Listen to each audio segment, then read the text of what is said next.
Alright, welcome back to my Sorare journey. This is episode 29 and this series is just, an outlay of my whole journey on Sorare so far. I detail every time something eventful happens, and right now I think it's quite a good time to do a little update video, so here we go. We'll jump straight in with the positive news. So you can see at the top right here, we've got a little bit of ETH to spend. We've got £2,100 to spend on players. Probably not going to buy anyone in this episode. Well, I might do, but I'm just going to plan out where the money's going, and then offline I'll try and get some good bargains, some good deals. Beyond that, we can see the gallery valuation, 5 ETH. It's ridiculous. You can see a lot of players are up substantially on the week. So I think the bottom line is the week. Vinicius Jr. up almost 44% in a week. My most expensive player now, if you follow me on Twitter, you know how much I love Vinny Jr. He is electric. For Real Madrid this season, he's hit different heights.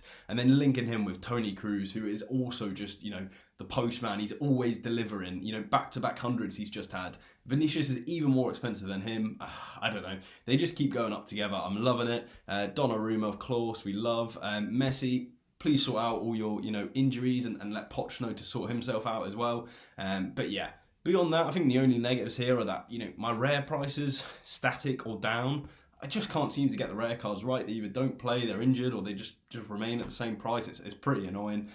But limited-wise, yeah, you can see a lot of these players rising a lot. 66% for Sablasi there. Bono's 30%. And that's just not, it's not just the high end either. You can see all the way down, we've got these substantial rises. Even if they're not playing, like Mantle's up 25%, Shanatip 45%, yeah, a couple of downs obviously, but it's part of the game. Yumbit up 60%, lovely. Jordan Larson 20%.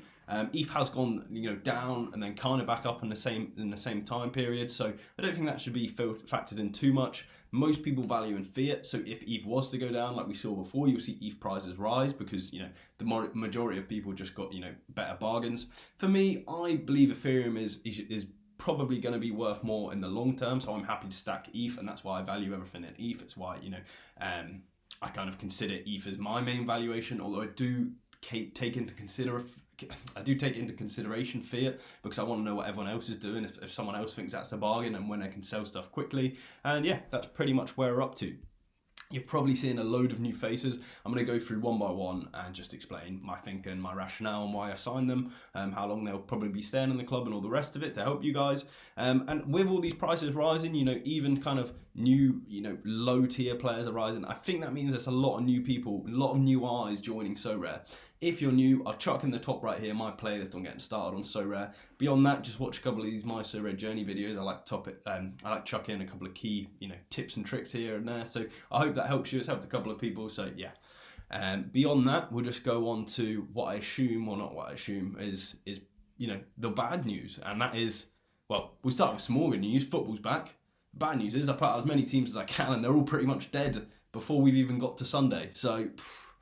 I'll go through them one by one here. So first up, we have the All-Star Limited. So if you haven't watched the new series, it's called Sorare Spin to Win. Jump into episode 2. It's really short, to the point. You'll see exactly what it's about. But basically, we're running a team for the community where all the rewards go to them, with a bit of probability involved to make it a lot more fun. And yeah, this is the team we managed to put out. It's you're going to see a trend here, but it's not started too great because our captain Geordie got injured in the first half. He's off. Nice of Giannis to keep a clean sheet, but I don't think it's going to matter. Like I said, just can't get the rare cards right at all. We've got 3 DMPs here, 1 common to play, and Tapsoda might play for Burkina Faso in the African Cup of Nations, but just can't get them right. I knew a lot of them were doubts, but yeah, besides the point really. We got unlucky in Challenger Europe. Diach here, the goalkeeper, he got COVID after the deadline. I'm pretty sure it was after the deadline. Nothing we can do, just one of those. Another injury, so Frimpong got injured before the 60th minute, so he's not going to get clean sheet points or any more points really, so that's a bit of a bummer. Team's not completely dead, but it's on its last lives. Here, this was the most annoying one because I put all of my eggs into under 23 this week. This was the creme de la creme. Dominic Sablasi, I think he might have got injured in the warm-up, but basically he's on the bench, never came on, and yeah, really annoyed me so much I put him up for sale, so you might not see him anymore. Depends if someone's willing to pay the price. And then the weekly challenge. So I thought the African Cup of Nations is great. I've never really supported anyone. We'll probably get behind it this year. We can get a full stack in there. Like I said, I think stacking's got, I wouldn't call it overpowered, but it's definitely got some benefits where it's like, right, it's an easy, easy way to play the game basically and possibly win the top rewards. So I thought, yeah, let's do it. Let's get involved. We'll go for Morocco. Why Morocco? I had Bono in goal. I love Bono. I think he's one of the top 5 goalkeepers on the whole game. So I thought, yeah, let's get into Morocco. They've done brilliant, but my players haven't. I'm not really sure. I do know why. It's like El Kaabi. He was playing in the first game week. COVID, couldn't play. This game week, El Nesri, I thought he was fit to start. Wasn't fit to start. Doesn't really matter. Coming off the bench against a weak opponent, thought he could grab one. He got a penalty. He missed it. Game week's over from there. You don't get many prizes or many shots in the weekly challenge. So, yeah, that's it. We might pick up a tier 2 or 3, but for a gallery of my size, at least in the limited leagues, it's going to be a little bit disappointing. But that is the game. I'm not complaining. It's just, yeah, it's football, really. So let's get on with it. So I think probably the next thing to do is just run you through all the transfers. So you can go to my club. You'll see there's a lot of names coming in. I've tried to grow the size of the gallery and the valuation. So I've picked up a lot of, well, a reasonable amount of middle to low tier cards. Pardon me. So that should work twofold. Firstly, it gives you more depth in your team, especially on a quiet game week where you might not have your all-stars playing. All-stars being, the best players, not the actual all-star league. And then besides that, I thought if they do introduce the thresholds for limited cards, they're going to go up in value. So we'll just run through them one by one here. So Salim Amala, he's Moroccan, so he's the one that stole all the points this week for Morocco. They scored 2 goals, he got a 93, and I thought, do you know what, you're missing out on the one key player. So got him in for £30. I don't think he plays for his national team, but I'm hoping I can make back £30 with a good run in the African Cup of Nations, all going to plan. Amadou Haradi, so it's actually a really quiet game week midweek, as a lot of midweeks are. But there's a load of prizes. I think they've introduced this reward system where it's delayed by 2 weeks. I don't see many people talking about it, so I could be wrong. But I think they look 2 weeks forward, or 2 weeks into the history of how many games were played. There's a load of rewards going. There's only a couple of teams playing. So I thought, right, I'll stick him in the under-23s. He's playing in the African Cup of Nations. He should have a long run as well. And then it's like, okay, well, yeah, an extra player playing for £50. And then I looked at Leipzig, and it looks like he might get game time when he's back as well. So seems like a really valuable player to me.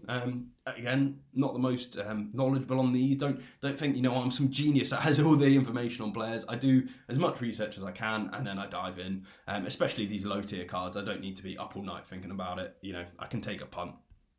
Matias dos Santos. So this is actually an interesting one. If I flick on to... right page. So I basically redesigned all of my clubs, and I wanted to see if I can get a team out in every division. And I've got a lot of strong American players, so like Diego Valdez, Javier Hernandez, Lewis Morgan's got a transfer. I was like, do you know what? I can actually put a good team out. And then I started to work out when they come back, and I was like, oh, okay. So Diego Valdez is playing on his own right now, or next week, and then it's February for a lot of the other guys. And then the MLS starts, I think it's 27th of February. And I was like, oh, it's a bit late. I'm going to miss quite a lot of games for the Argentinian league, which is my defence. I've got a stacked defence of two really solid players on a good budget. So I thought, right, we need to fill that gap. I've done it a lot before, what I think is before a lot of people do it. So I basically went for a full stack of the defence. So I got 2 defenders I got 2 defenders and a goalkeeper from the same team.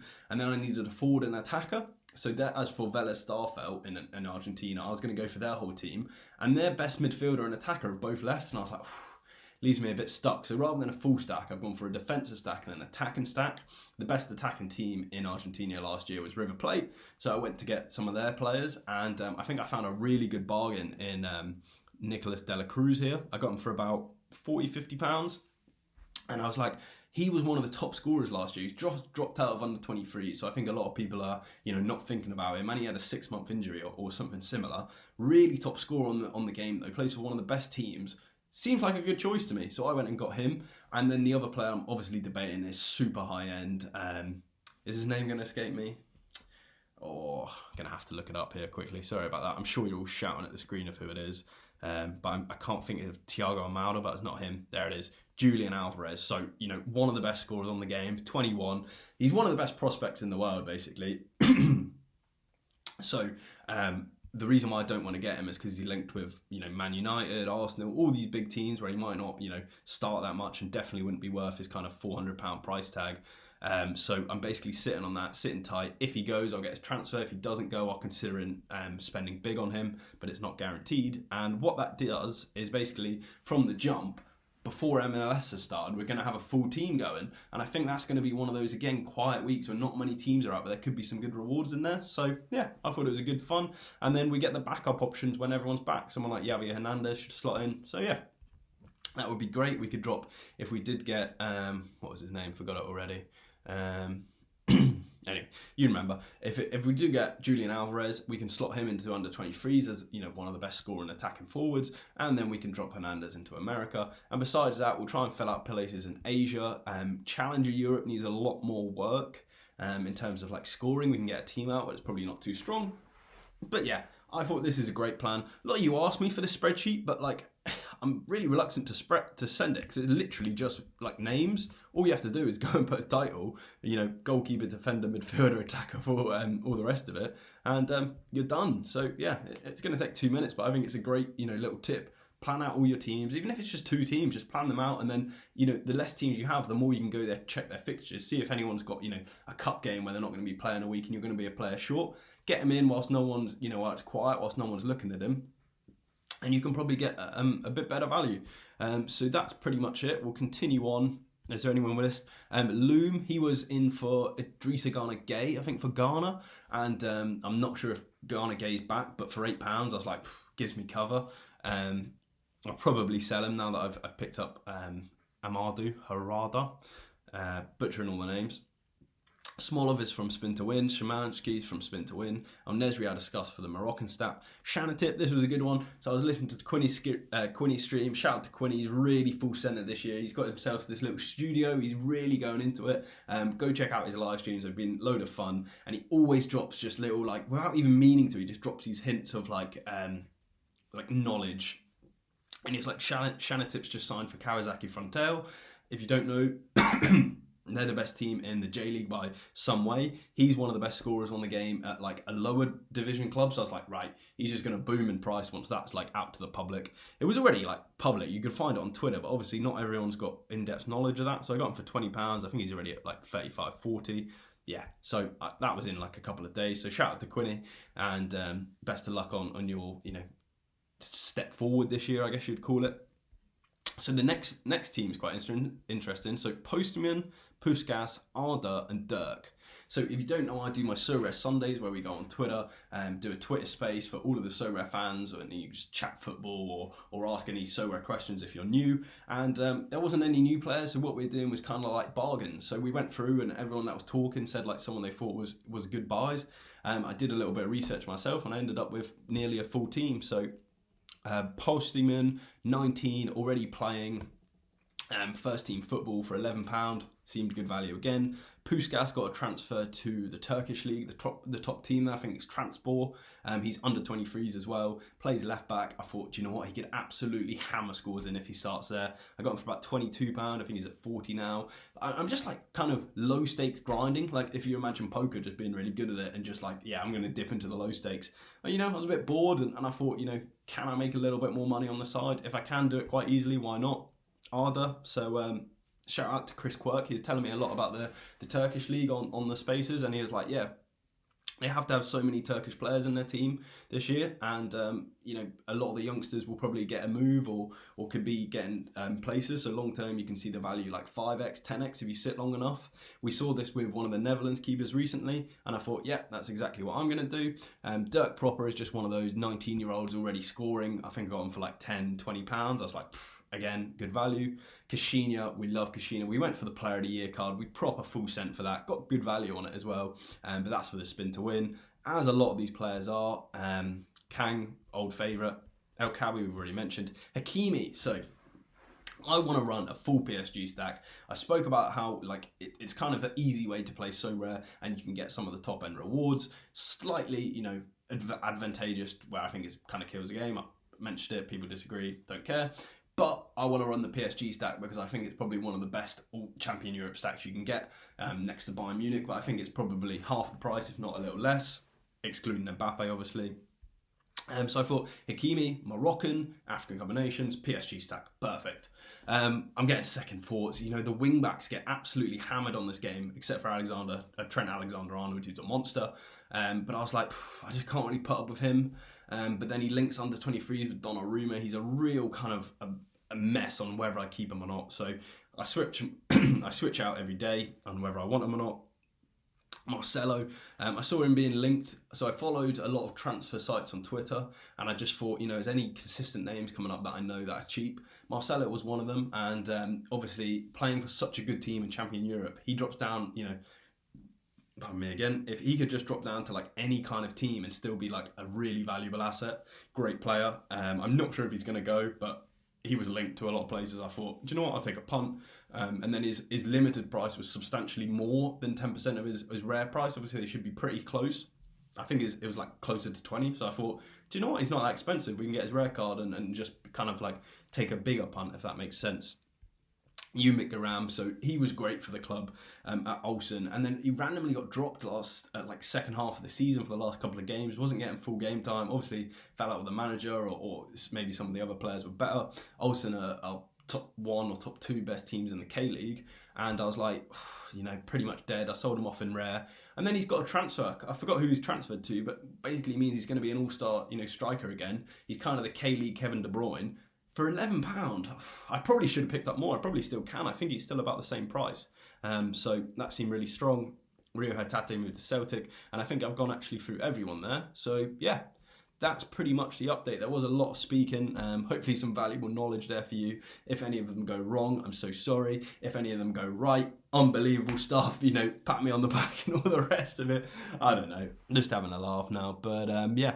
I hope you enjoyed the little update there. One more thing we got to do is how we're going to spend this money. So basically, if we go back to the teams, Champion Europe is looking strong. The two issues, whilst Bono's at the African Cup of Nations, Hradecki doesn't cut it for me. They don't keep enough clean sheets where I'm trying to win these divisions. I've spent so much on my teams here. I'm trying to win the divisions. So Hradecki, I want to transfer out for someone. You can spend really big and get like a Courtois or a Maigan, the AC Milan keeper, butcher the names. That's what we do here. Or you can get, for a slight discount, someone like Oblak. He's actually, similar price to Hradecki because he's completely out of form as Atletico Madrid defences. So it's like I might try and get someone like that in. But the big one that I want to get is, let's say I slim down Hakimi. I've already got rid of Tomori. Tapsoda is a bit wishy-washy at the moment, and I've got his rare card even if he does pop off. De Vrie's good. But we could have, the Jules Kounde dropping into the full stack with Bono. And if they've got a difficult fixture, I want to bring in a big gun. And who's the man I'm looking to get? You can probably see it already. Really, really expensive, but he plays for Bayern Munich. He's 23 years old. Dayot Upamecano, or Dayot Upamecano. £750, £715. If I can get a good deal, I think this guy's slightly overpaying. If I can get him for like £700, £650, I could put like a £660 bid here, and I think I might be able to take it down. I just don't like having my money sit there for like 2 days, 15 hours. But basically, yeah. So one tip what I'll say is if you're new or you don't know, you have to increase the bid by 10%. So I'd have to go to 2954, which is more than this. So I can make offers here of 295 or 295 here. I've pretty much already done it. They're looking for more than market price. Absolutely fair to those guys.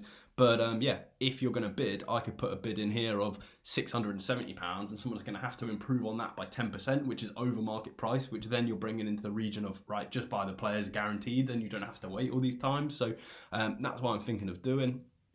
And just beyond that, like, this guy's a monster. I think he scored 120. Obviously, the max scores 100. I think he's got 120, and I'm not even sure if he had a decisive. Like, it's just like passing points for a centre back are a little bit overpowered on this game. So it's like if you get a team like Bayern Munich that control the ball so much and just pass it side to side until they get an opportunity, it's going to be really dominant. So that's why I want to get him in. He can flip between Champion Europe and under 23s depending on who. I think he's got the better fixtures. He's the best. Probably the best centre-back on the game, I think. He's definitely top 3. So it's like, in terms of value for money, the top-end players, you're never going to get a good discount on them. You just have to pay the price now and hope more people join the game and want them as time goes on. And, yeah, it's just a Bayern Munich player and would probably be mixed with Toni Kroos, Vinicius Jr., Lionel Messi and Neymar. Between that team, I think we could finally hit top 10, maybe hit a podium in Champion Europe. That's a plan for February at least. So yeah, that's how we might spend the money. One player, if you remember a couple of episodes back, I was like, right, I've got a big plan on a rare player I'm going to get. I don't even think I said rare, but the plan was Chouameni, Orlean Chouameni. He is a monster. I love him. French national team player at the age of 21, runs things for Monaco in the kind of CDM, CM role. And yeah, he's gone up to where he's about an ETH. Yeah, slightly out of budget now. I was looking at 0.7 to 0.8. So I really wish I would have done that. But, all of the prices have been rising pretty much if you pick the right players. So he's someone that's in the bank. Like I said, it's a really... one other thing that I mentioned was that it's actually a really quiet game week. So... I sold Abdul Nuruddin, actually. I think I forgot to say that. I forgot to mention the people that have gone. But Nuruddin I got for 0.2, sold for 0.345. Really substantial profit there. So I thought good time to get rid of him whilst he's at the African Cup of Nations not doing anything. In this quiet week, basically looking to pick up people that are playing. So if you can get an under 23 playing goalkeeper, basically I reckon if you can put out 5 players in this midweek, you're going to have a real good shot of getting it. And this Fenerbahce keeper is the first choice. He's been out for a little while now. And I just thought, the actual second choice got injured in the last minute of today's game. So I thought they're probably going to rush him back. He was 50-50 whether he'll play today. Wasn't in the squad. But now they're going to rush him back. And I thought, his price is quite decent. That's obviously a high-end price. I put in a kind of reasonable offer which got rejected. But yeah, I can pick up any of these maybe.